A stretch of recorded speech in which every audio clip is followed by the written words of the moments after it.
Welcome back to Worldview. Shannyn Moore is an award-winning broadcaster, political commentator, local newspaper columnist, and blogger based in Anchorage, Alaska.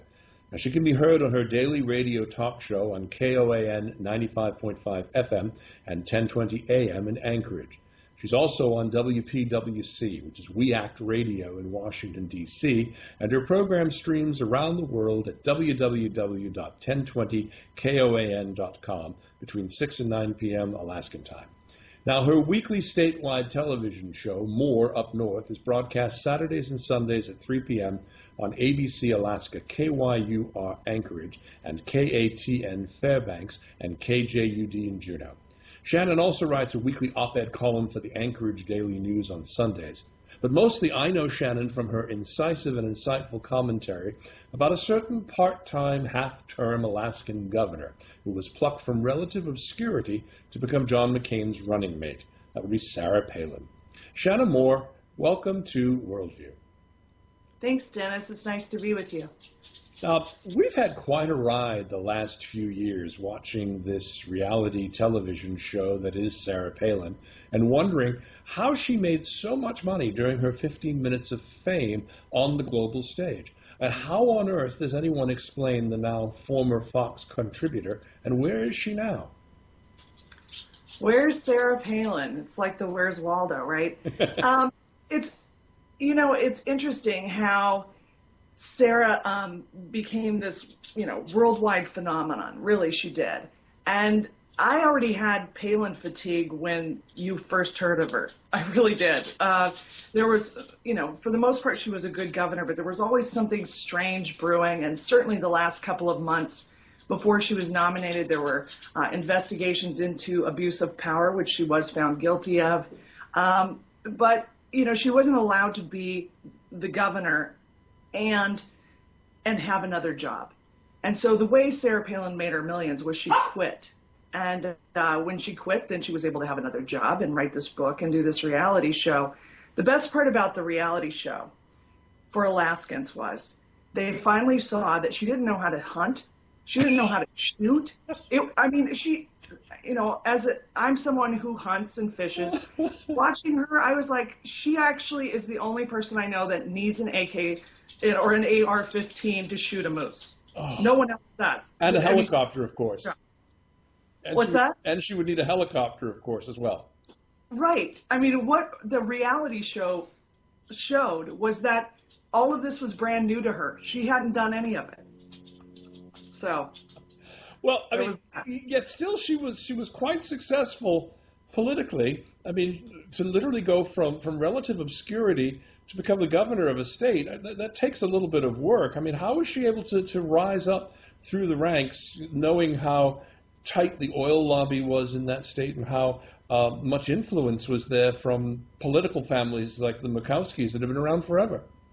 Right, and she was taking on Frank Murkowski as sort of the first Tea Party sort of establishment person that she was challenging. And, at the time that Sarah was running, 10% of our legislature was being indicted by the federal government for taking bribes. I mean, you can't make it up. There were 10% of the legislature was, filmed or tapped or by the FBI in these fantastic vignettes that we would watch in the courtroom, right? And there was this room 604 of the Baranoff in Juneau. And there would be envelopes of cash and these conversations going on. And there was this one lawmaker who would say, "Get her done," all the time. And it was just like, oh my God, you couldn't make it up. And at one point, there was a conversation between one lawmaker and this mogul, this oil mogul who was buying them all. And he says, well, you gave me 2 pills, one for sleeping and one for getting it up, and I took the wrong one, and I was up all night because he had gotten a Viagra and an Ambien, apparently. So it was insane. It was absolutely crazy. So people were really like, wow, all this corruption is nuts. Let's, we gotta get rid of this. And Sarah really rode that. She was really all about getting rid of the corruption. At least that's what she said. Wow, and now to see where she is now with questions of her own ethics dogging her throughout both the campaign and now since she's left in the way in which she's handled her personal business. How does somebody like that become, pretty much a mainstay and a guiding voice for something like Fox News? Oh, I think it's perfect for Fox News. It's about, I really think that the mistake that people make in both political parties in the United States is that it's about personality more than it's about substance or about policy. So there will be people that I will be really critical of Obama's drone policy. I'm like, this is no different than George Bush. And they're like, why do you hate Obama? Why don't you just want Mitt Romney to win? And it's like, no, I think this is bad policy. And the Tea Party seems to be even less about substance and more about personality. And certainly Fox Television is a promoter of that, is that personality-driven politics is really dangerous on any side, but that's really what it is. That's why she did so well there. But now we've got a situation where, from what we were talking about earlier, she doesn't even live in Alaska anymore? She spends the majority of her time in Arizona. And, she comes and checks in here, and I think, her husband probably still fishes here. But, they're pretty much out. And her popularity, you have to remember, was at about 85 to 90% at one point, which was interesting to be her critic in Alaska when her numbers were like that. Yeah. Now they've just bottomed out. And the people that are the most vehemently against Sarah Palin in Alaska are not people like me who are, these sort of gun-toting liberals. The people that are the most upset with her are people that walked door to door for her and defended her when she was, wearing $350,000 worth of clothes and, oh, well, she has to do that, they'd say. Or why is she saying this? It isn't true. Well, they're making her say that. The people that defended her and then she quit, those are the people most scalded by her. So it must have been extraordinarily difficult for those who actually went door to door for Sarah, campaigning, and then, to find out that she turned around and actually left the race. What was the reaction of those people?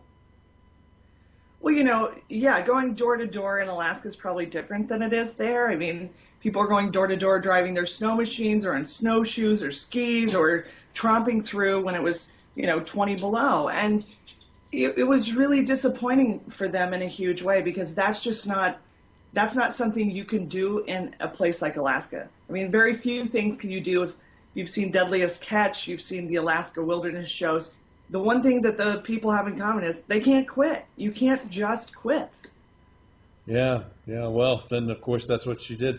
Well, it's been fascinating to learn more about the fighting spirit of Sarah Palin because it's, most of us don't really understand how much of a politically savvy operator she actually was. Unfortunately, our view of her is what we saw on the television and what we saw. Probably a very large percentage of it was portrayed by Tina Fey. Is she at least recognized up there in Alaska, or has Tina Fey never been there? I don't think Tina Fey has been here, but she would. I would guess this. I haven't seen the polling, but my guess is Tina Fey's polling is much higher than Sarah Palin's right now. I'm sure it would. There's actually a bumper sticker that says Tina Fey for governor that I see on cars all the time. It's wonderful. At least Alaskans are funny about it for the most part. Well, it's good that you have a sense of humor because it sounds like it was not the best of times, and particularly for those who were her main supporters. We've been talking with Shannyn Moore. You can listen to her daily on her talk show, which is on KOAN 95.5 in Alaska and 1020 AM. And she also is on WPWC, which is We Act Radio in Washington, D.C. Shannyn, thank you for joining us on Worldview. My pleasure, Dennis. We'll be right back after this.